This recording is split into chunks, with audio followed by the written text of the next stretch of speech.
सत्ताधारी और विपक्षी नेताओं के बीच बयानबाजी का सिलसिला जारी है। हाल ही में कुछ नेताओं ने मंत्रालय में आग लगने की घटना को लेकर विवादित बयान दे दिए। विपक्ष का आरोप है कि आग जानबूझकर लगाई गई थी, जबकि सत्ताधारी नेताओं ने इसे शॉर्ट सर्किट का परिणाम बताया। इसी बीच विधायक आवाड़ ने कहा कि अगर कुंभ मेले में डुबकी लगाने से सारे पाप धुल सकते हैं तो कुछ ऐसा ही स्थिति की जा सकती है, लेकिन इससे विवाद और भी बढ़ते जा रहे हैं। उन्होंने ये भी कहा कि ईडी के पास जरूरी सबूत हैं और 70,000 करोड़ रुपए की फाइलों के जलने के बारे में जो बातें की जा रही हैं वे अब ईडी के ऑफिस में मौजूद है। उन्होंने ये भी कहा कि सत्ताधारी पार्टी के नेताओं ने अपनी बहनों का कर्ज भी भुला दिया है, जिसकी वजह से वे सत्ता में पहुंचे थे। मुझे याद है कि कुछ साल पहले मंत्रालय में आग लगी थी। माहौल ऐसा तैयार किया था कि मानो पेट्रोल का डब्बा लेके मुख्यमंत्री मंत्रालय गए और एक लाइटर लिया, माचिस ली और अंगार लगाकर बाहर निकल गए। ऐसा माहौल तैयार किया था। इन्होंने ही लगाया, इन्होंने ही लगाया। 70,000 करोड़ का घोटाला था, उसकी फाइलें जलाई गई और ये इन्होंने ही जलाई है।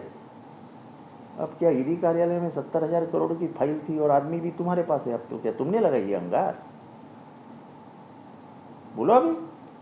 नीरव मोदी को बचाने के लिए तुमने लगाई अंगार, चोकसी को बचाने के लिए तुमने लगाई अंगार। काले चक्र है भैया, काले चक्र है। जो तुमने बोया था आज फिर से बाहर आया। शक की गुंजाइश बिल्कुल साफ है। अंगार किसने लगाई? सब बड़ी बड़ी फाइलें जल गई है। जवाब कौन देगा? दो अभी जवाब। जिस प्रकार से देखा जाए जो विपक्ष में थे उनके ऊपर ईडी की कार्रवाई चल रही थी, वो अभी सत्ता में आ गए हैं और उनकी उसके बारे में हमें बात नहीं करना, क्योंकि इनकी वॉशिंग मशीन है। जिसको भी लेते धो के ऐसा उसको टॉवल बिवल से पोंछ के साफ करके बाहर रख देते। तो इनका जो कारखाना है वो बहुत ज़बरदस्त कारखाना है। बहुत इम्पोर्टेंट फाइल थी। नहीं, अभी देखो ऐसा आग लगी कैसे है हमें तो पता नहीं, लेकिन हम तो बात करेंगे ही ना। जो तुमने बात कही वो ये हम कर रहे हैं। जब मंत्रालय में आग लगी थी तो तुम बोल रहे थे 70,000 करोड़ का घोटाला दबाने के लिए अंगार लगा दी। तो अब किसको बचाने के लिए आपने अंगार लगाया? बोला अभी। ये काश्मीर अटैक के ऊपर एक हफ्ता पूरा हो चुका है, माफी तो मांगी गई, पर जवाबदारी किसी ने ली? ये जिम्मेदारी लेंगे भी नहीं। ये भगोड़े। जिम्मेदारी लेने के लिए दिल लगता है, दिल। 26/11 के बाद मुख्यमंत्री विलासराव देशमुख का इस्तीफा हुआ, यहाँ के गृह मंत्री आर पाटिल का इस्तीफा हुआ, उत्तर शिवराज पाटिल का इस्तीफा हुआ। हमको कहाँ किसी की जान की पड़ी है? हो गया, हादसा था, अतिरेकी आए। हम इसके ऊपर बात नहीं कर रहे कि सेना की संख्या कम थी, हमने सेना में 4 साल भर्ती ही नहीं की।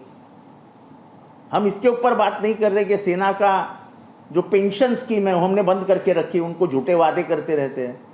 हम बात ही नहीं कर रहे हैं। हमको तो सामाजिक योजना जिससे वोट मिलते हैं उसके ऊपर पैसे फेंकने हैं। हमको क्या लेना देना है सेना बिना? भगा उनको, मरने दो लोगों को, क्या फर्क गिरता है? हमको जिम्मेदारी भी नहीं लेनी है। सर, मुगल का इतिहास जो है वो मुगल का इतिहास निकाल के शिवाजी महाराज क्या कर रहे थे?